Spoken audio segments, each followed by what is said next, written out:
അഞ്ചാമത്തെ ചാപ്റ്റർ നമ്മള് ഇന്ത്യയിലേക്ക് തിരിച്ചെത്താണ്. അപ്പോ in the last class we have been studied about which chapter? Our earth. What have been learned in the last class about our earth? Crust, very good. അപ്പൊ എല്ലാവർക്കും ഓർമ്മയുണ്ട് അല്ലേ? Last ക്ലാസ്സിൽ നമ്മൾ പഠിച്ചത് ഇന്റീരിയർ ഓഫ് എർത്ത് ആണ്. അതായത് ഭൂമി പൊളിച്ചു കഴിഞ്ഞാൽ അല്ലെങ്കിൽ അതിനുള്ളിലേക്ക് ചെന്നാല് എന്തൊക്കെ സംഭവങ്ങളാണ്, what are the elements are presenting inside the earth എന്നുള്ളതാണ് നമ്മൾ ലാസ്റ്റ് ക്ലാസ്സിൽ പഠിച്ചത്. അതിനുശേഷം നമ്മൾ എന്താ പഠിച്ചത്? The structure of earth. എന്താ പഠിച്ചത്? Structure of earth. How many layers are there for earth? എർത്തിൽ എത്ര ലെയേഴ്സ് ഉണ്ട്? 4. നിങ്ങൾക്ക് അതിലൊരു കൺഫ്യൂഷൻ ഞാൻ പറഞ്ഞുതരാം. നമ്മൾ എത്ര ലെയേഴ്സ് ഉണ്ടെന്ന് ചോദിക്കുമ്പോ എത്ര ലെയേഴ്സ് പറയാം? 3 ലെയേഴ്സ്. എത്രയാണ്? 3 ലെയേഴ്സ്. നിങ്ങൾ പഠിച്ചത് പറഞ്ഞേ, ഏതൊക്കെയാണ് ലെയേഴ്സ്? കോർ. അങ്ങനെയാണ് 3 നമ്മൾ കൗണ്ട് ചെയ്യുന്നത്. Again, this core is divided into outer core and inner core. അപ്പൊ നമുക്ക് എത്ര ലെയേഴ്സ് ഉണ്ട്? 3 ലെയേഴ്സ്. അതിനകത്ത് ക്രസ്റ്റ്, മാന്റിൽ, കോർ. ഈ കോറിനെ നമ്മൾ again divided into outer core and inner core. ഇത്രയാണ് these all are the things we have been learned in last class. Last class നമ്മൾ ഇത്രയും കാര്യങ്ങളൊക്കെയാണ് പഠിച്ചത്. In this class, we are going to learn about what are the features and characteristics of each layers of earth. Okay, last bench. അപ്പൊ ഓരോ layers of എർത്തിന്റെയും features എന്തൊക്കെയാണ് അല്ലെങ്കിൽ characteristics എന്തൊക്കെയാണ് എന്നുള്ളതാണ് ഈ ക്ലാസ്സിൽ നമ്മൾ പഠിക്കാൻ പോകുന്നത്. അപ്പൊ ഫസ്റ്റ് ലെയറിന്റെ പേര് പറഞ്ഞോ? എന്താണ് ഫസ്റ്റ് ലെയറിന്റെ പേരെന്താ? ക്രസ്റ്റ്.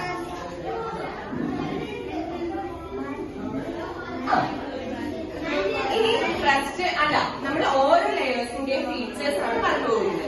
അപ്പൊ ഫസ്റ്റ് ലെയർ ആയ ക്രസ്റ്റിന്റെ എന്തൊക്കെ ഫീച്ചേഴ്സ് ആണ് എന്നുള്ളത് നമുക്ക് നോക്കാം. ഫസ്റ്റ് ഫീച്ചർ എന്ന് പറയുന്നത് it is the outermost layer. എന്താണ്? Outermost layer. First point എന്താണ്? Outermost layer.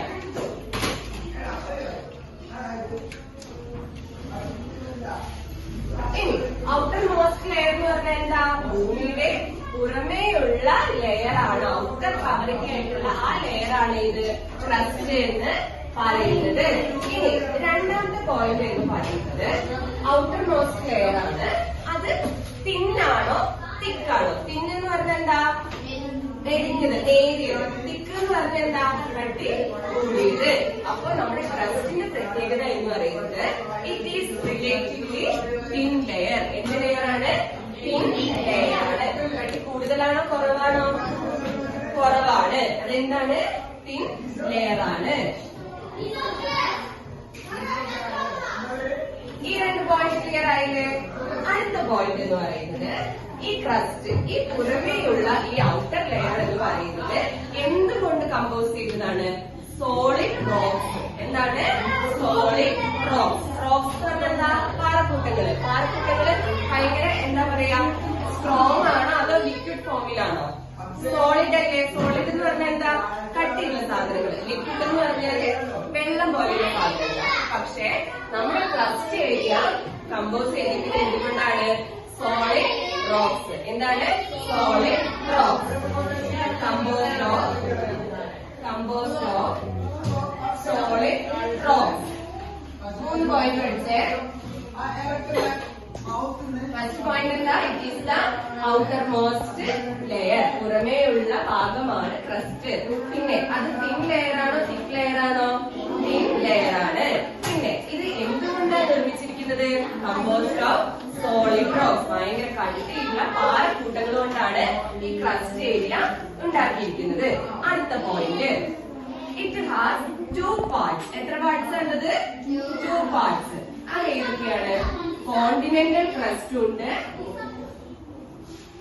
Continental crest and oceanic crest. ഇവിടെ പറഞ്ഞ ഏതൊക്കെയാണ് 2 പാർട്സ്?